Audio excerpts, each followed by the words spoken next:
ਇੱਕ link share ਕਰਕੇ ਥੱਲੇ ਲਿਖਿਆ ਹੈ, ਜੇਕਰ ਤੁਹਾਨੂੰ ਪ੍ਰੀਤੀਕਰ ਲੱਗੇ ਤਾਂ ਇਹ ਗਰੁੱਪ ਵਿੱਚ ਸ਼ੇਅਰ ਕਰਨਾ ਜੀ।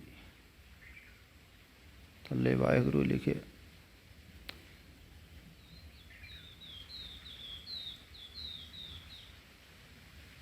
ਐਸੇ ਲਿੰਕ ਪਿੱਛੇ ਵੀ ਭੇਜੇ ਹਨ, ਇਸ ਕਰਕੇ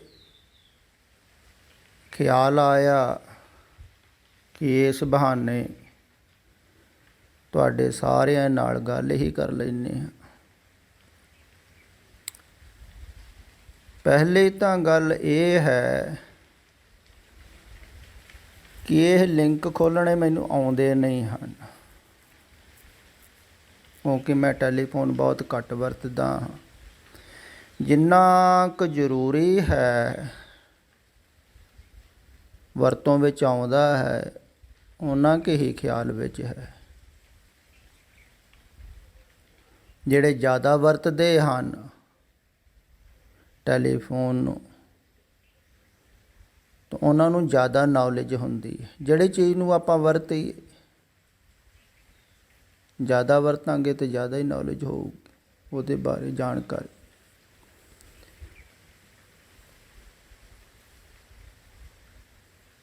ਅਤੇ ਜਿਹੜੇ ਜ਼ਿਆਦਾ ਵਰਤਦੇ ਹਨ ਉਹਨਾਂ ਨੂੰ ਟੈਲੀਫੋਨ ਬਾਰੇ ਜ਼ਿਆਦਾ ਜਾਣਕਾਰੀ ਵੀ ਹੁੰਦੀ ਹੈ, ਪਰ ਉਹ ਵਰਤਣ ਕਰਕੇ ਆਦਤ ਵੀ ਬਣ ਜਾਂਦੀ ਹੈ ਟੈਲੀਫੋਨ ਦੀ। ਕਿਉਂਕਿ ਰੋਜ਼ ਰੋਜ਼ ਜਿਹੜੀ ਚੀਜ਼ ਤੁਸੀਂ ਵਰਤਦੇ ਹੋ, ਅਗਰ ਉਹਦੇ ਵਿੱਚ ਰਸ ਲੈਂਦੇ ਹੋ ਅਤੇ ਰਸ ਕਰਕੇ ਆਦਤ ਬਣਦੀ ਹੈ। ਅਤੇ ਅਜੋਕੇ ਸਮੇਂ 'ਚ ਜ਼ਿਆਦਾ ਬਣ ਰਹੀ ਹੈ ਆਦਤ।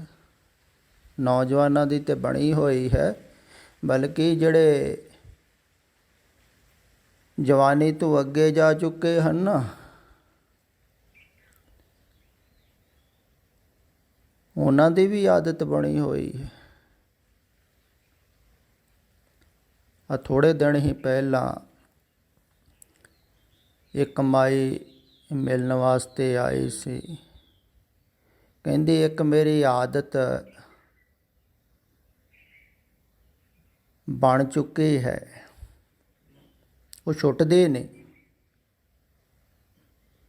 ਮੈਂ ਕਿਹਾ ਵੀ ਐਸੀ ਕਿਹੜੀ ਆਦਤ ਹੋਵੇਗੀ ਵੀ ਜਿਹੜੀ ਛੁੱਟਦੀ ਨਹੀਂ। ਕਹਿੰਦੀ ਟੈਲੀਫੋਨ ਦੇ ਵਿੱਚ ਖਬਰਾਂ ਦੇਖਣ ਦੀ, ਪੜ੍ਹਨ ਦੀ ਜਾਂ ਸੁਣਨ ਦੀ ਆਦਤ ਬਣ ਗਈ। ਅਤੇ ਬਹੁਤੇ ਲੋਕਾਂ ਦੀ ਬਣੀ ਹੋਈ ਹੈ। ਕੁਛ ਆ ਕਿਸਾਨਾਂ ਦੇ ਸੰਘਰਸ਼ ਕਰਕੇ ਕਈਆਂ ਦੀ ਰੁਚੀ ਬਣ ਗਈ ਵੀ ਕੀ ਹੋ ਰਿਹਾ, ਦੇਖੋ ਕੌਣ ਕੀ ਕਹਿ ਰਿਹਾ, ਕੌਣ ਕੀ ਬੋਲ ਰਿਹਾ, ਅਤੇ ਸੁਣਦੇ ਸੁਣਦੇ ਰੁਚੀ ਬਣ ਜਾਂਦੀ ਹੈ। ਆਦਮੀ ਇੱਕ ਪੱਖ ਵੱਲ ਆਪਣੇ ਆਪ ਨੂੰ ਰੱਖਦਾ ਹੈ ਅਤੇ ਸੋਚਦਾ ਹੈ, ਜਿਹੜਾ ਚੰਗਾ ਪੱਖ ਉਹਨੂੰ ਲੱਗਦਾ ਉੱਧਰ ਰੱਖ ਲੈਂਦਾ ਆਪਣੇ ਆਪ ਨੂੰ। ਜੇ ਕਿਸਾਨਾਂ ਦਾ ਪੱਖ ਚੰਗਾ ਲੱਗਦਾ, ਉਹ ਕਿਸਾਨ ਹੈ ਅਤੇ ਕਿਸਾਨਾਂ ਵੱਲ ਰੱਖ ਕੇ ਫਿਰ ਸਰਕਾਰ ਨੂੰ ਬੁਰਾ ਭਲਾ ਕਹਿੰਦਾ ਹੈ, ਅਤੇ ਜਿਹੜੇ ਬੁਰਾ ਭਲਾ ਕਹਿਣ ਵਾਲੇ ਹਨ ਉਹਨਾਂ ਦੀਆਂ ਸੁਣਦਾ ਹੈ।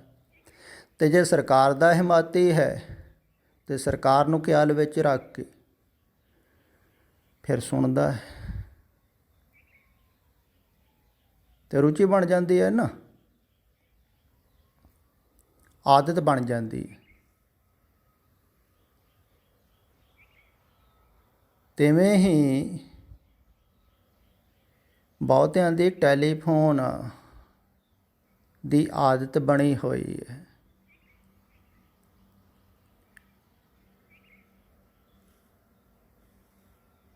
ਉਹ ਛੱਡਣੀ ਬੜੀ ਔਖੀ ਹੈ।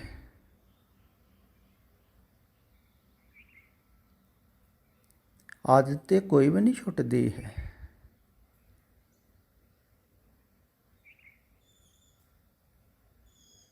ਅਤੇ ਮੈਂ ਉਹਨੂੰ ਕਿਹਾ ਵੀ ਤੂੰ ਟੈਲੀਫੋਨ ਕੁਝ ਸਮੇਂ ਲਈ ਬੰਦ ਕਰ ਦਿਆ ਕਰ, ਵੀ ਜਦੋਂ ਰਿਕਾਰਡਿੰਗ ਸੁਣਨੀ ਹੁੰਦੀ ਹੈ ਉਦੋਂ ਖੋਲ੍ਹ ਲਿਆ, ਅੱਗੋਂ ਪਿੱਛੋਂ ਬੰਦ ਰੱਖੇ, ਦੇਖਿਆ ਹੀ ਪਿਆ ਰਵੇ। ਕੁਛ ਦਿਨ ਔਖਾ ਹੋਵੇਗਾ, ਮਨ ਪਰੇਸ਼ਾਨ ਹੋਵੇਗਾ, ਕਿਉਂਕਿ ਆਦਤ ਹੈ ਨਾ ਦੇਖਣ ਦੀ ਵਾਰ-ਵਾਰ। ਫਿਰ ਧੀਰੇ ਧੀਰੇ ਧੀਰੇ ਧੀਰੇ ਭੁੱਲਣ ਲੱਗ ਜਾਵੇਗਾ। ਅਤੇ ਪਹਿਲ ਆਦਤ ਤੋੜਨੀ ਔਖੀ ਹੁੰਦੀ ਹੈ, ਕੋਈ ਵੀ ਹੋਵੇ। ਅਤੇ ਆਦਤਾਂ ਦੇ ਪਿੱਛੇ ਹੀ ਆਦਮੀ ਅਗਰ ਚੱਲਦਾ ਰਹੇ ਤਾਂ ਫਿਰ ਮਨ ਮਜ਼ਬੂਤ ਹੁੰਦਾ ਹੈ। ਇਹ ਗੱਲ ਖਿਆਲ ਵਿੱਚ ਰੱਖਣ ਯੋਗ। ਜੋ ਵੀ ਤੁਹਾਡੀਆਂ ਮਾਨਸਿਕ ਆਦਤਾਂ ਹਨ ਉਹਨਾਂ ਨੂੰ ਹੀ ਤੁਸੀਂ ਪੂਰੀਆਂ ਕਰਦੇ ਰਹੋਗੇ ਅਤੇ ਤੁਸੀਂ ਮਨ ਤੋਂ ਛੁੱਟ ਨਹੀਂ ਸਕਦੇ ਹੋ, ਕਿਉਂਕਿ ਉਹ ਆਦਤਾਂ ਹੀ ਮਜ਼ਬੂਤ ਹੁੰਦੀਆਂ ਰਹਿਣਗੀਆਂ। ਕੋਈ ਵੀ ਹੈ, ਜਿਵੇਂ ਸੰਸਾਰ 'ਚ ਰਹਿਣ ਦੀ ਵੀ ਤੁਹਾਡੀ ਆਦਤ ਹੈ, ਘਰ ਰਹਿਣ ਦੀ ਵੀ ਆਦਤ ਹੈ, ਪਰਿਵਾਰ 'ਚ ਰਹਿਣ ਦੀ ਵੀ ਆਦਤ ਹੈ। ਦੂਰ ਰਹਿਣਾ ਔਖਾ ਹੈ, ਬਹੁਤ ਔਖਾ ਹੈ।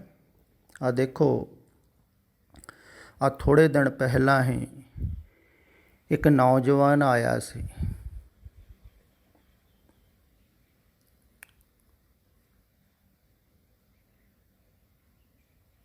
ਅਤੇ ਬਹੁਤ ਵੈਰਾਗ ਹੈ, ਬਹੁਤ ਸਮੇਂ ਤੋਂ ਲੱਗਾ ਹੋਇਆ ਇਸ ਪੱਖ ਵੱਲ।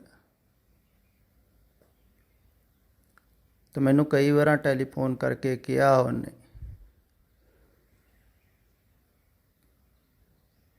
ਅਤੇ ਮੈਂ ਬਹੁਤੀ ਆਉਣ ਦੀ ਹਾਮੀ ਨਹੀਂ ਭਰੀ। ਹੁਣ ਜ਼ਿਆਦਾ ਕਿਹਾ ਅਤੇ ਮੈਂ ਸੋਚਿਆ ਸ਼ਾਇਦ ਚਲੋ ਹੁਣ ਜ਼ਿਆਦਾ ਵੈਰਾਗ ਹੋਊਗਾ, ਦੇਖ ਲੈਂਦੇ। ਫਿਰ ਇੰਨਾ ਵੈਰਾਗ ਹੋਣ ਦੇ ਬਾਵਜੂਦ ਵੀ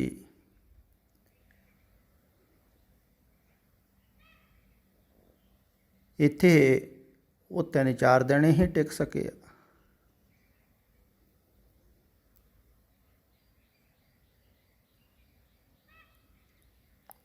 ਕਿਉਂਕਿ ਆਇਆ ਸੀ ਨਾ ਉਹ ਪਰਿਵਾਰ ਦੇ ਵਿੱਚੋਂ, ਅਤੇ ਆਦਮੀ ਦਾ ਜਿਸ ਤਰ੍ਹਾਂ ਮਨ ਬਣਿਆ ਹੁੰਦਾ ਹੈ ਉੱਦਾਂ ਹੀ ਚੱਲਣਾ ਚਾਹੁੰਦਾ ਹੈ। ਬਲਕਿ ਉੱਥੇ ਵੀ ਇਹਨੇ ਖੇਤਾਂ ਦੇ ਵਿੱਚ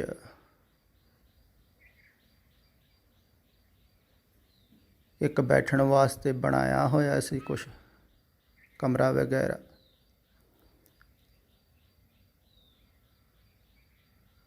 ਅਤੇ ਦਿਨੇ ਦਿਨੇ ਬੈਠਦਾ ਵੀ ਹੋਵੇਗਾ।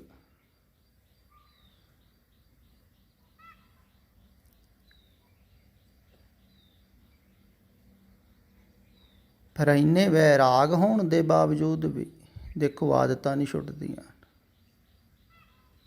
ਤੋ ਜਦੋਂ ਇੱਥੇ ਆਇਆ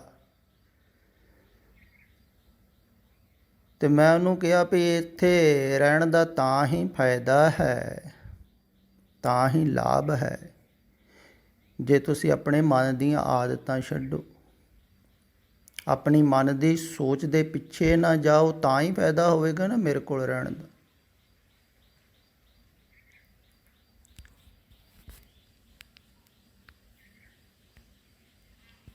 ਇੱਥੇ ਰਹਿਣ ਦਾ ਤਾਂ ਹੀ ਫਾਇਦਾ ਹੋਵੇਗਾ ਨਾ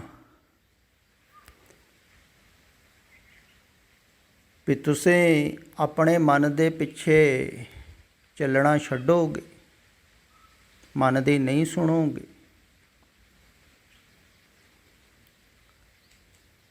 ਮਨ ਦੀਆਂ ਆਦਤਾਂ ਦੇ ਪਿੱਛੇ ਨਾ ਜਾਓਗੇ, ਤਾਂ ਹੀ ਲਾਭ ਹੋਵੇਗਾ ਨਾ, ਕਿਉਂਕਿ ਮਨ ਨੂੰ ਹੀ ਛੱਡਣਾ ਹੈ ਨਾ।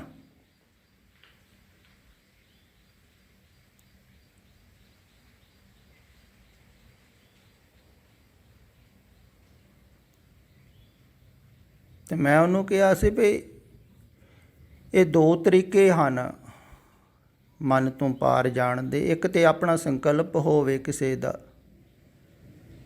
ਅਤੇ ਸੰਕਲਪ ਕਰਕੇ ਵੀ ਆਦਮੀ ਛੱਡ ਸਕਦਾ ਹੈ। ਦ੍ਰਿੜ ਸੰਕਲਪ ਹੋਵੇ, ਜਿਵੇਂ ਗੁਰੂ ਤੇਗ ਬਹਾਦਰ ਸਾਹਿਬ ਜੀ ਦਾ ਬੈਠ ਗਏ ਸਨ ਭੋਰੇ 'ਚ। ਦੇਖੋ ਕਿੱਡਾ ਵੱਡਾ ਸੰਕਲਪ ਹੈ। ਉਹਨਾਂ ਦੇ ਵੀ ਪਰਿਵਾਰ ਸਨ, ਬਹੁਤ ਰਿਸ਼ਤੇਦਾਰੀਆਂ ਸਨ, ਕਿਤੇ ਵੀ ਨਹੀਂ ਗਏ। ਕਿੰਨਾ ਲੰਬਾ ਸੰਕਲਪ ਕੀਤਾ ਹੈ, ਦ੍ਰਿੜ। ਦੇਖੋ, ਪਰਮਾਤਮਾ ਨੂੰ ਪਾਉਣਾ ਹੈ, ਛੋਟੀ ਮੋਟੀ ਚੀਜ਼ ਥੋੜ੍ਹੀ ਪਾਉਣੀ। 26 ਸਾਲ ਤੂੰ ਵੀ ਉੱਪਰ ਸਮਾਂ। ਦੇਖੋ,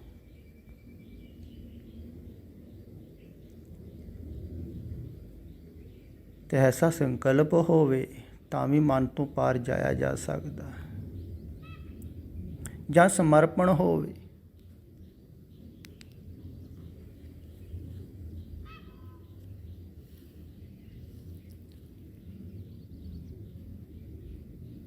ਹੁਣ ਇੱਥੇ ਆਇਆ ਹੈ, ਇੱਥੇ ਦੂਸਰਾ ਕੰਮ ਹੋਵੇਗਾ ਤਾਂ ਹੀ ਤੈਨੂੰ ਲਾਭ ਹੋਵੇਗਾ ਨਾ।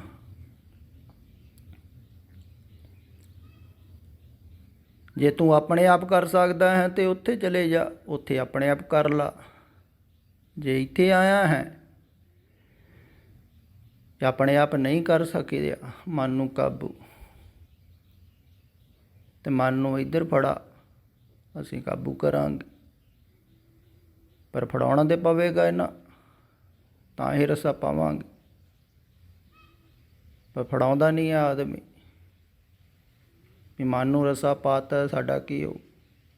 ਤੁਹਾਡਾ ਕੁਝ ਵੀ ਨਹੀਂ ਹੋਣਾ ਹੈ, ਤੁਸੀਂ ਸੁਤੰਤਰ ਹੋ ਜਾਓਗੇ। ਮਨ ਨੂੰ ਰਸਾ ਪਾਤਾ, ਮਨ ਰਸੇ ਨਾਲ ਵੱਜ ਗਿਆ, ਪਰ ਤੁਸੀਂ ਥੋੜ੍ਹੀ ਵੱਜੇ, ਤੁਸੀਂ ਥੋੜ੍ਹੀ ਵੱਜ ਸਕਦੇ ਹੋ। ਤੁਹਾਨੂੰ ਕੋਈ ਵੀ ਨਹੀਂ ਬਣ ਸਕਦਾ ਹੈ। ਤੁਸੀਂ ਸੁਤੰਤਰ ਹੋ ਜਾਓਗੇ। ਇਹੋ ਹੀ ਤੇ ਅਰਥ ਹੈ ਬੰਧਨ ਮੁਕਤ ਕਰਨ ਦਾ।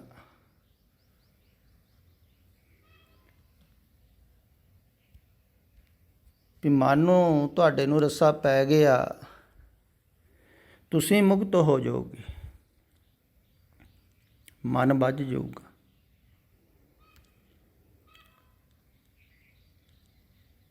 ਤੇ ਤੁਸੀਂ ਮਨ ਨੂੰ ਦਿਓਗੇ ਤਾਂ ਹੀ ਰੱਸਾ ਪਊਗਾ। ਮਨ ਦੇ ਰਾਮ ਲਿਆ ਹੈ ਮੂਲ, ਪਰ ਮਨ ਦੇਣਾ ਔਖਾ ਹੈ।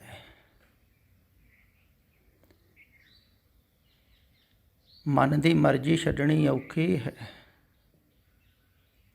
ਦੇਖੋ, ਕਰਨ ਨੂੰ ਵੀ ਕੁਛ ਖਾਸ ਨਹੀਂ ਸੀ ਕਿਹਾ। ਇੱਥੇ ਜੰਗਲ ਦੇ ਵਿੱਚ ਇੱਕ ਛੋਟੀ ਜਿਹੀ ਕੁਟੀਆ ਬਣਾਈ ਹੋਈ ਹੈ।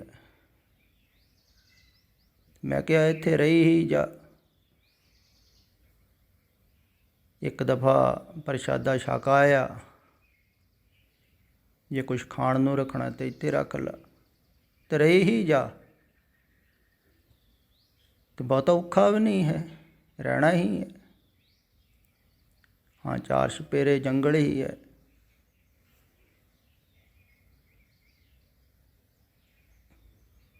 ਕੋਈ ਬੋਲਣ ਨੂੰ ਨਹੀਂ ਹੈ ਕੁਛ,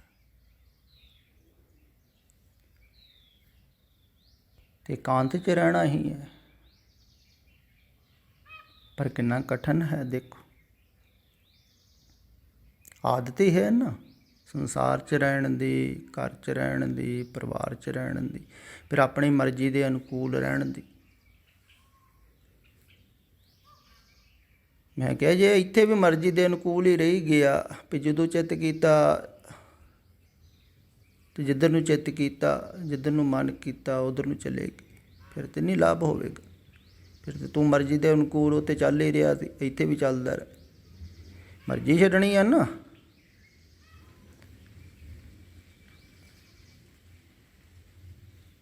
ਮਨ ਕੀ ਮਤ ਤਿਆਗੋ ਹਰ ਜਨ, ਇਹ ਬਾਤ ਕਠਿਨ। ਕਠਿਨ ਤੇ ਹੈ, ਪਰ ਛੁੱਟ ਸਕਦੀ।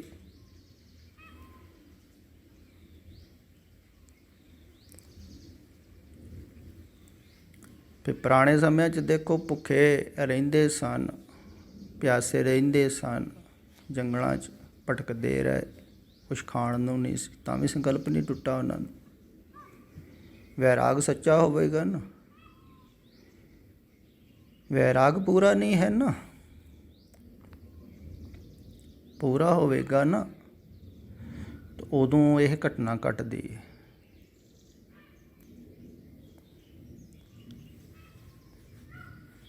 ਇਸੇ ਕਰਕੇ ਮੈਂ ਅਕਸਰ ਕਹਿਣਾ ਹੁੰਦਾ, ਜਦੋਂ ਫਲ ਪੱਕ ਜਾਵੇ ਫਿਰ ਦਰਖਤ ਨਾਲੋਂ ਟੁੱਟ ਜਾਂਦਾ ਹੈ। ਜਿੰਨਾ ਚਿਰ ਕੱਚਾ ਹੈ ਨਾ, ਉਨਾ ਚਿਰ ਤੋੜਿਆ ਵੀ ਨਹੀਂ ਜਾ ਸਕਦਾ, ਕਿਉਂਕਿ ਚੋਟ ਲੱਗਦੀ ਹੈ ਦੋਵਾਂ ਪਾਸੇ ਬਹੁਤ ਜ਼ਿਆਦਾ। ਤੇ ਜਦੋਂ ਪੱਕ ਜਾਵੇਗਾ ਫਿਰ ਖੁਦ ਟੁੱਟੇਗਾ, ਫਿਰ ਚੋਟ ਘੱਟ ਲੱਗੇਗੀ, ਸਹਿਜ ਟੁੱਟੇਗਾ।